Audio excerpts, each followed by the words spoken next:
오소서 성령님, 지난 한 주간 안녕하셨어요? 네.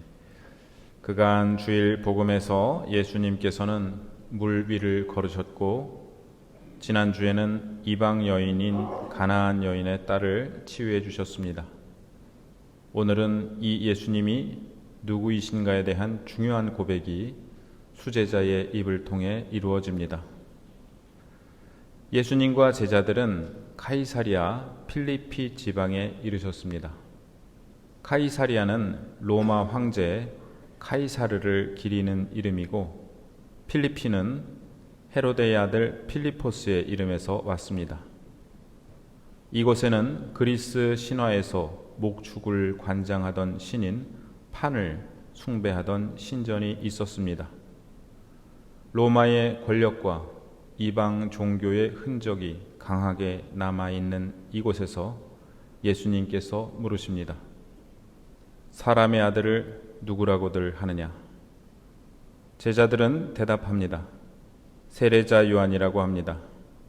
그러나 어떤 이들은 엘리야라 하고, 또 어떤 이들은 예레미야나 예언자 가운데 한 분이라고 합니다. 예수님에 대해 사람들은 세례자 요한이 되살아난 것으로, 또는 승천한 엘리야가 다시 오신 것으로 생각하였고, 유다와 성전의 멸망을 예언함으로써 백성들에게 지속적으로 고난을 받았던 예레미야 예언자가 다시 온 것으로 생각하기도 하였습니다.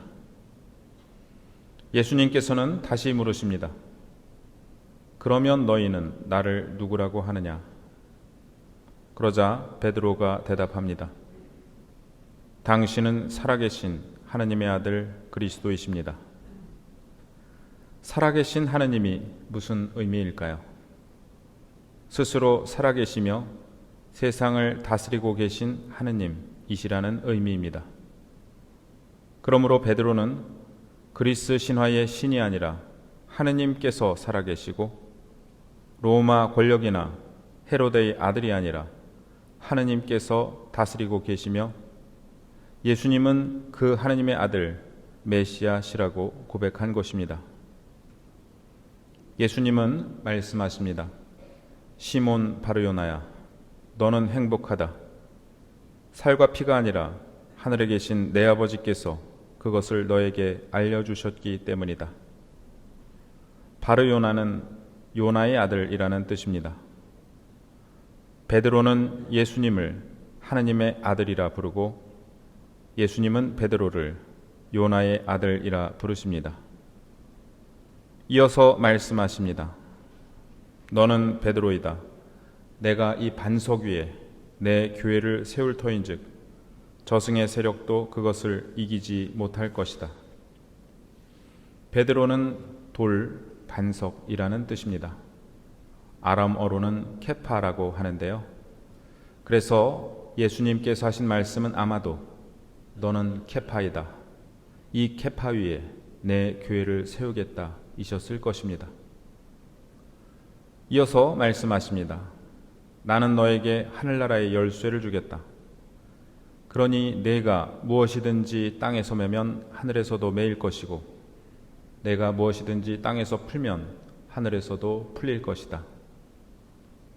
오늘 제1독서에서 하느님께서 다윗 집안의 열쇠를 힐키야의 아들 엘야킴에게 주셨듯, 다윗의 후손이신 예수님께서는 하늘나라의 열쇠를 요나의 아들 시몬 베드로에게 주신 것입니다.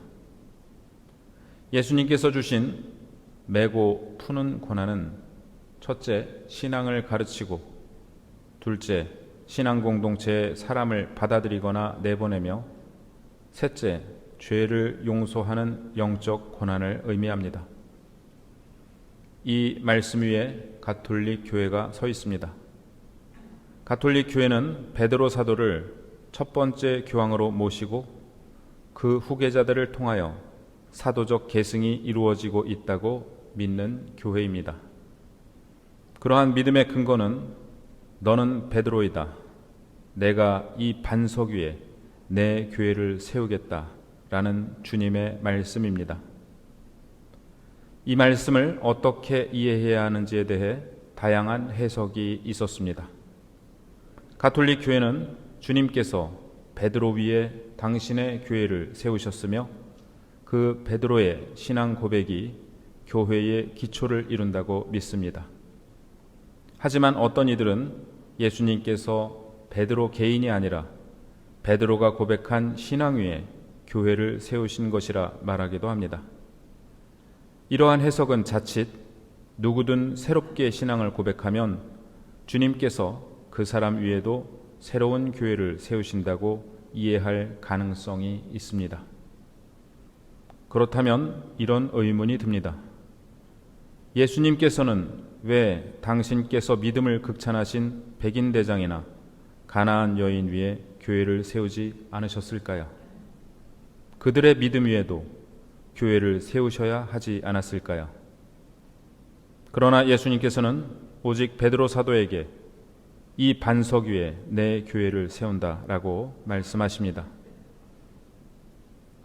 베드로는 제자단의 대표였고 예수님께서 붙잡히셨을 때 도망친 다른 제자들과 달리 예수님을 따라갔으며 예수님을 모른다고 3번 부인했지만 내가 돌아오거든 형제들에게 힘이 되어다오라는 예수님의 말씀을 기억하고 돌아왔습니다.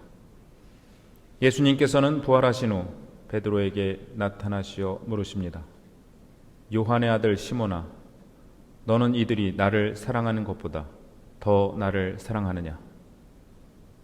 예수님께서는 베드로의 사랑한다는 고백을 3번 들으실 때마다 말씀하십니다.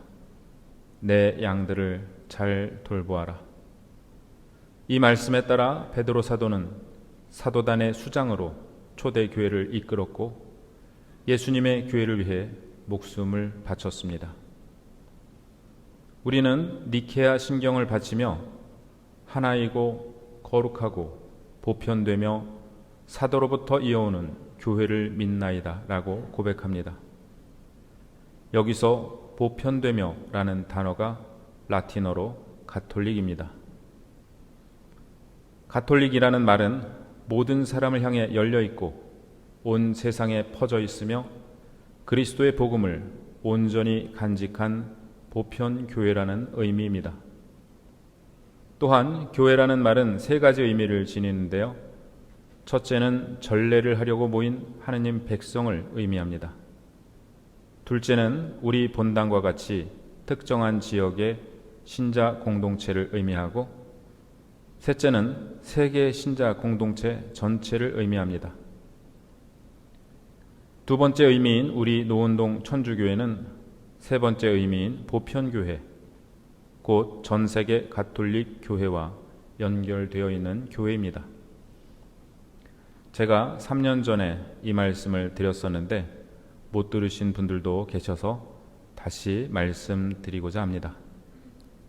예수님께서는 이 반석 위에 내 교회를 세울 터인즉 이라고 말씀하셨습니다. 우리 대전 지하철역 종점이 어디일까요?